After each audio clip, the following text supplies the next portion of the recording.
You're listening to The Flickcast, a podcast about stuff nerds love. I'm Chris Ulrich. Joe and I are off this week, but we wanted to include some audio from a bonus episode that we do just for patrons. On this bonus material, we're going to talk about the Lord of the Rings show, Strike Back, some other stuff on Amazon, and, a few other nerdy things. But don't worry, we'll be back with a brand new episode next week. Until then, thanks for listening. Now, the question is, do we go on one, or is it 3, 2, 1, then go? Haha. I've never understood that. Is it 3, 2, 1? I thought it was always 3, 2, 1, or you then go. go. Yeah, I don't know. I always thought you didn't, because you're counting down, so it's like you're getting to zero, right? It's 3, 2, 1, go. Not 3, 2, 1, go.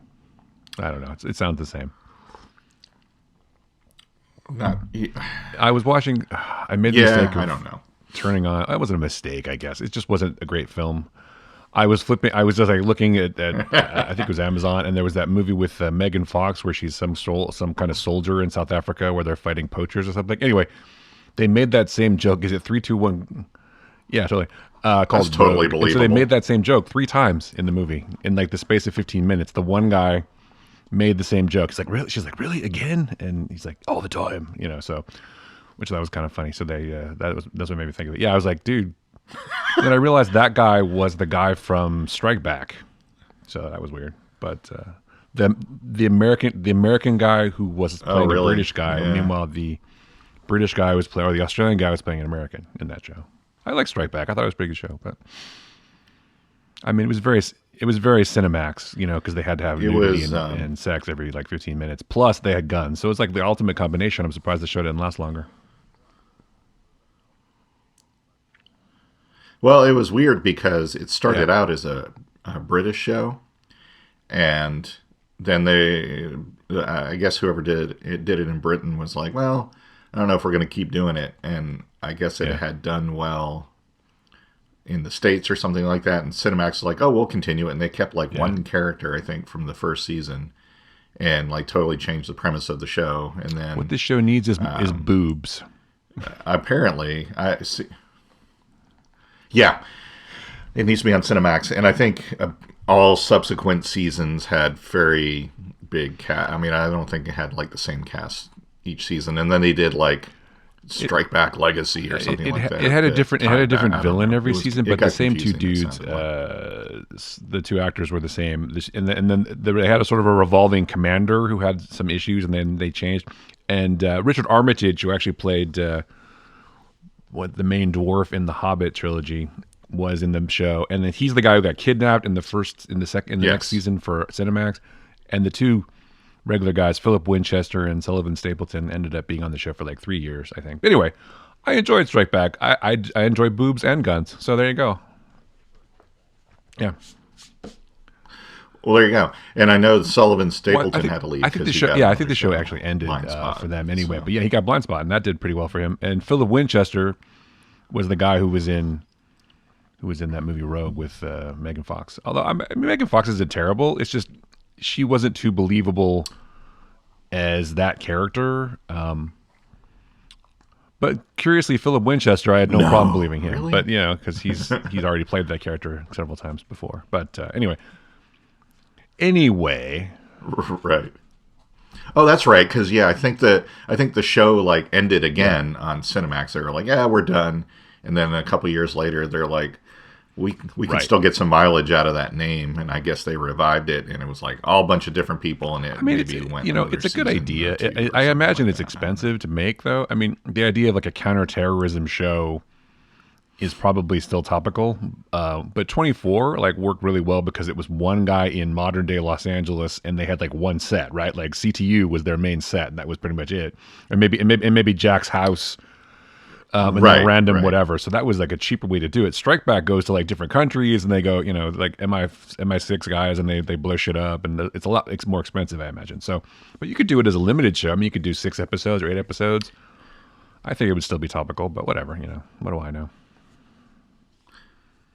Well, it's funny because, I mean, the thing of shows is that you get attached to the characters and you want to see how they develop and stuff like that. But like a military show like that kind of lends itself to the fact that they could the premise of the show, they can totally get away with a revolving cast because, I mean, that's what happens. You know, a military unit doesn't necessarily stay exactly the same for years and years and years. You know, people get promoted, have unfortunate accidents, or be like, yeah, I'm done. So it's like, yeah, you could totally like, it could be like The Walking Dead, except let's tune in to see which character washes out or gets promoted. Well, I mean, they were instead of killed. I think these guys were like, special ops types, like, and they weren't like in the military necessarily, or they were like former military. Because I think one character was like a Delta guy who got drummed out supposedly, and the other guy was whatever. I'm trying to remember not the SEALs, but the British version of the SEALs. I'm totally drawing a blank. But anyway, but they weren't actually in the military. Anyway, it doesn't matter. I don't know why we're talking about Strike Back. It's just. Yeah, former SAS. SAS, yes, that's it. I wasn't couldn't remember SAS That's or sad. something like that. Like James Bond, former SAS types. So it was a unit that had well, that's true. We're not official. Did they say that a lot? I think they worked for. They worked directly for like one of the PMs. I don't know. Anyway, but the main person in charge, I mean, all the people in the main control room area were all in uniform. So I don't know. I don't know how Britain works, baby. I am not English, so. Huh. Well, I mean, it is fiction anyway. So it can be. Well, you don't see people. It was probably the creators of the show. It was their vision of what they think. Well, it's not like it's okay. I mean, no one in James Bond has fiction. a uniform. I mean, I wonder who it's going to be now, because they'll continue. Yes. Of course. Yeah, they'll probably go another 2 or 3 years before they make an announcement, let it rest for a little bit, and then it's not going to be a moment. And they're not going to do what we suggested, I'm sure. But it's too bad. No. Bezos is probably like, so how many James Bond TV shows can we do? And they're like, no, we're not doing a TV show, which kind of surprises me because, I mean, if you look at like Jack Ryan and some of the other spy series and stuff, I think they could do nowadays at some place like Amazon Prime, do a really exceptional James Bond show. It's like instead of I guess they want it to be cinematic, but instead of a movie, we could get like a limited series every couple I mean, the line is kind of like blurring between cinema and TV anyway. But I think that the danger you run into with that is that it's got to be so big and so spectacle that kind of thing only really plays on a big screen. And plus, maybe they're just snobs about it. But you could absolutely do, like I would do, like a young James Bond show or something. Just mix it up a little bit. I would do this. I would do our idea of doing it as a period piece exactly. and adapt the books, but do it like in the time it would just a pure adaptation of the books in the time that. But you now just tripled your budget. And do that like you could do like 6 episodes a period or something. Show. You're just period. Well, yeah, that's probably true. But Bezos would pay it. He doesn't have to pay that Expanse money. Although I guess he is. There are Lord of the Rings, quote, the most expensive TV show ever produced, unquote. So. Yes, it does. It needs to have that. The Lord of the Rings every time it's mentioned. By the way, it's a fucking prequel too, insane. Which is stupid in a way. What a gamble! It's like, why people are invested in Lord of the Rings because of the fucking books, right? And so now I'm going to make a show. Or the movies, I'm talking about before, I'm talking about before the movies even came out. I'm saying people, millions and millions of people around the world have read Lord of the Rings, right? Fucking all the nerds have read Lord of the Rings, but how many people have read the Silmarillion? First of all, nobody, hardly. Sure. And Tom Bombadil, who the fuck is that? First of all, second of all, and so it's like we're making a prequel, right, to one of the greatest literary trilogies of all time, and honestly, some of the greatest film adaptations of books ever made. It's going to be hard for people to give a shit. The show has got I think it's got an uphill battle. Frankly, I think people are gonna, unless it's amazing from the opening day, it's gonna suffer because I don't know, man. I think it's kind of a big gamble. I don't know. It's not a sure thing for sure. I think it's a huge gamble because I think the money they're spending on it, they're wanting it to go multiple seasons, at least 5 or so. I'll tell you this: I'm not against. I'm against Jeff Bezos. And I was like, oh yeah, that sounds. Yeah. it sounds like a great premise, and it's a, again, as I've said before, if you're going to do like a sequel or a prequel or a continuation of a story, do something different with it. And it's like, wow, this is they're pulling from different source materials. It's a period that's never been really explored in detail. So I'm like, yeah, cool. I'm on board. But my big thing is, why are you calling it The Lord of the Rings? Because it's about the, I guess, creation of the rings and what happened with them. So I'm like, well, I guess you can kind of get away with that title, but I don't know. I think you could promote it, in the universe, in the world. Title recognition. It's going to confuse people. Go, Lord of the Rings stuff. Okay, let's watch that. Oh wait, this is what? But there are some crossover characters. Right, they're going to be like, there are some. I thought they destroyed like that. Elrond is still alive, obviously, because he's an elf for one thing, and Galadriel and some other people. But it's like, whatever. I don't know, man. Yeah. I don't have $200 billion, so I'm not sitting here going, I can't wait to see it. I'm like, I'll watch it, but I'm not like on the edge. So of my Amazon seat paid $250 million for the rights to Lord of the Rings, and now they made a 5-season production commitment worth at least $1 billion to make 5 seasons of Rings of Power.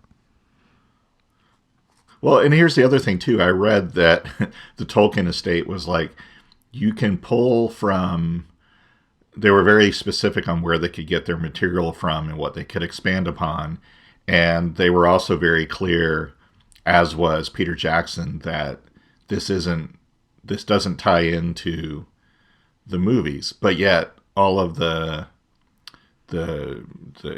title looks like the same font and everything as the Lord of the Rings movies. And again, like you said, they're using Elrond and Galadriel. And so I'm like, so how do you do a prequel to something that you're not supposed to do a prequel to, and bring in the people that saw that other thing? It's like, well, we can't really mention that, but this is what, I don't know. It just seems kind of weird. And it's kind of weird on the Tolkien estate side too. It's like, if you're going to say, sure, you can do this, don't hamstring them. It seems stupid to go, well, but you can't use all of the stuff. It's like, well, why not? Because it all ties in together. It just, I don't know.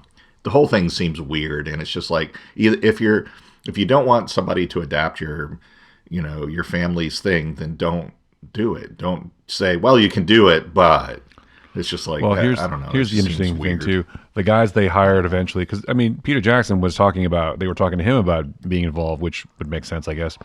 But then they ended up going with these guys, J.D. Payne and Patrick McKay, who have no produced writing credits or anything. The only thing they've really done is an unproduced Star Trek film with J.J. Abrams, and they brought in a bunch of other, and they're like, we're talking about the Game of Thrones guys doing something, they ended up not doing anything. And it's like half of the people in the creative team have already left the show. So apparently everybody's like, we'll pass. And they found these guys that are like, yeah, sure, I'll do it. It would be daunting to take this on, but I would think if I were smart and I wanted to sort of maintain some continuity with the films or whatever, I might try to get Peter Jackson and maybe pay him a little bit more, or maybe not. Maybe you want a fresh take on it. But according to reports, quote unquote, Jeff Bezos was directly involved in negotiations, and apparently is a huge fan of Lord of the Rings. So he wanted it, so he got it, and now they're gonna fuck it up. He did right by the Expanse. True. He paid for a couple more seasons, but that show was already ongoing, and he was he made the smartest choice possible. Pay for something, but let the people who are already doing a kick-ass job on the show keep doing that kick-ass job on the show. And like, what else has he done? Jack Ryan, that's another show. Okay, it's an existing property that it's like you made a show and your hands off. You hired the guys from Top Gear and let them do their own shtick, and you pay them a lot of money to be funny, and they are. And a lot of the stuff that gets developed for Amazon, I think, in like Reacher, it's like that's a good show, and so, but that was developed by other people. But the idea that you would, yeah. Look, I'm all for giving unknowns a chance, but it seems like in my giant franchise that I want to succeed, I would probably try to get people with some, I don't know, experience to run the show. I don't know, maybe not. Let's just say I'd be okay if someone wanted to say, you have $1 billion to do a 5-year Well, I'd figure show, out a way go to do for it. Really? All right. But I mean, I would like I know a that lot chance. about Lord of the Rings, but I don't know enough to do a show probably. But you know what I do know what to do? I can pick up a phone or whatever and go, hey, Peter Jackson, you're an expert at Lord of the Rings. Maybe you could help me out. What do you think of this story? What do you think? We know about the Rings of Power. We know about Sauron. We know about this Battle of the Armies thing because that's all in the opening minutes of your film, Fellowship of the Ring. So let's take that and sort of develop that into a 5-season show. Sure, why not? Yeah. Whatever. Because, that's the smart thing. You get Peter Jackson to direct your pilot and have consulting and some of the other people that worked on the movies, maybe if you can get them, and then you go and not, Anyway, well, I guess we could do a whole episode on this. Yeah, we almost have. I don't know. So, Whatever. anyway. I'm gonna. What's the word? I'm gonna keep a good thought. I want things to succeed. I don't wish the show ill. I hope it's a huge hit.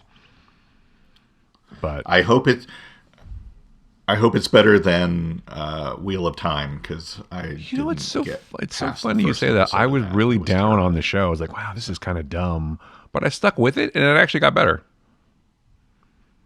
Yeah, I mean, it did for me anyway. I stuck with it, and I'm like, all right, this first episode is rough. It's pretty rough, and so I'm like, I'm going to see what happens. I didn't like some of the characters. I was like, I'm not sure what's happening. It was a rough pilot, but I'm like, you know what, I'm going to give it a chance. I never read the books, so it didn't matter to me. I'm not a huge fan of Brandon Sanderson's writing, to be honest. I know that's probably blasphemy, but he's marginal at best, in my opinion. Although, what do I know? He just had this giant Kickstarter to write whatever the fuck. So I'm obviously in the minority here. Good for him, man. You know what? Good for you, dude. If you can get money, fucking take it, I say.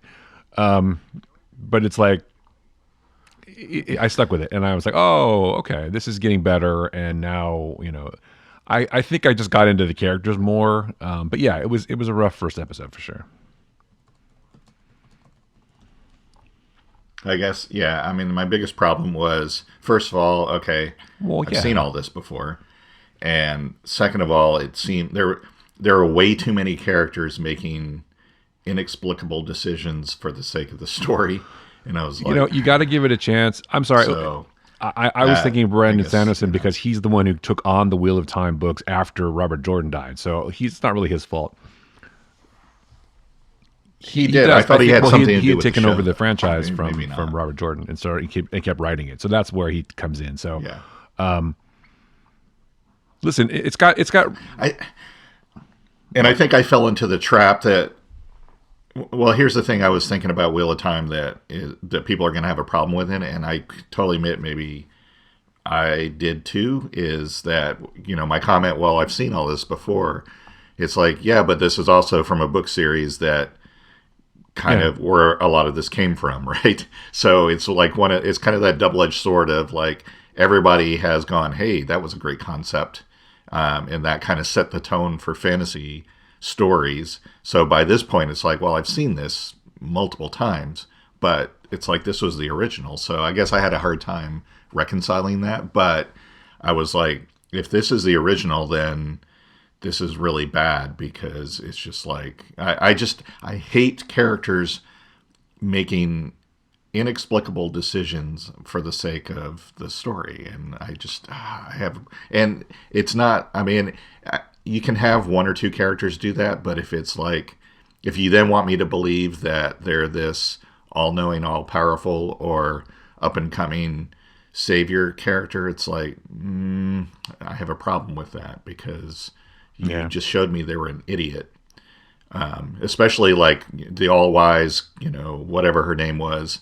It's like, I think what it comes down to, what happens is that you understand more about why that's happening. But you know what? I like Rosamund Pike, so I will watch her anyway. Yeah.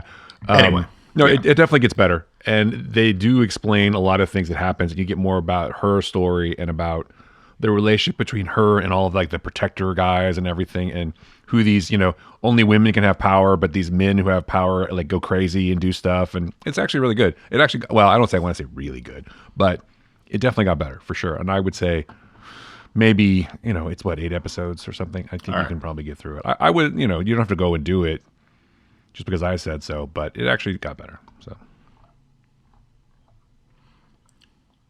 I guess I was just like, oh, I see. Instead of there's a chosen one, there's 5 chosen ones, maybe. But actually, there actually turns out to be okay. So in order to figure out, yeah, I know. But in order to figure it out, we're gonna put you all in mortal danger and see who. Yes. Right? I was just like, yeah, you all have to be in mortal danger to see what happens.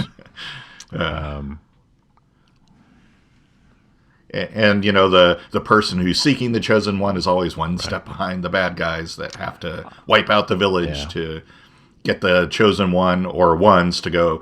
No, we want to fight that.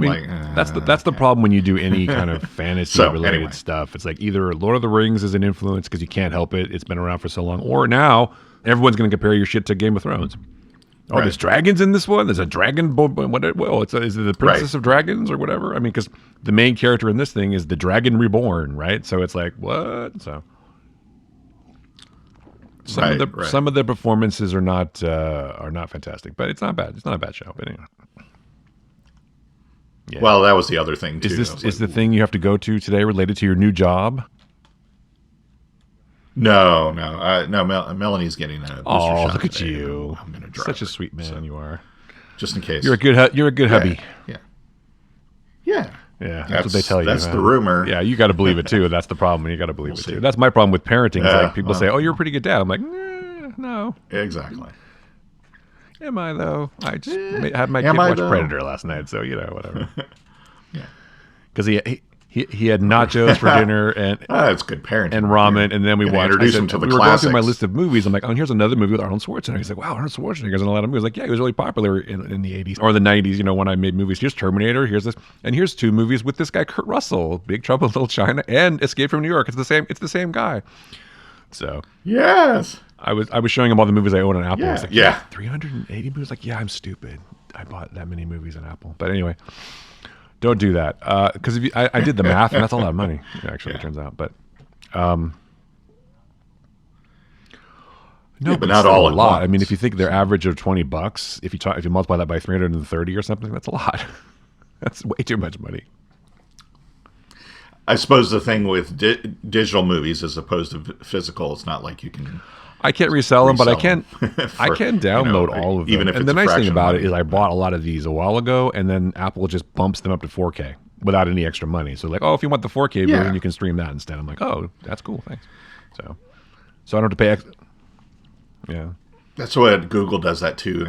Anything you've bought before it went to 4K, or like, hey, there's a 4K version of this available. That's kind of nice. Like, I don't have to buy it again, which is nice. Although I still don't have a 4K TV, so there you go.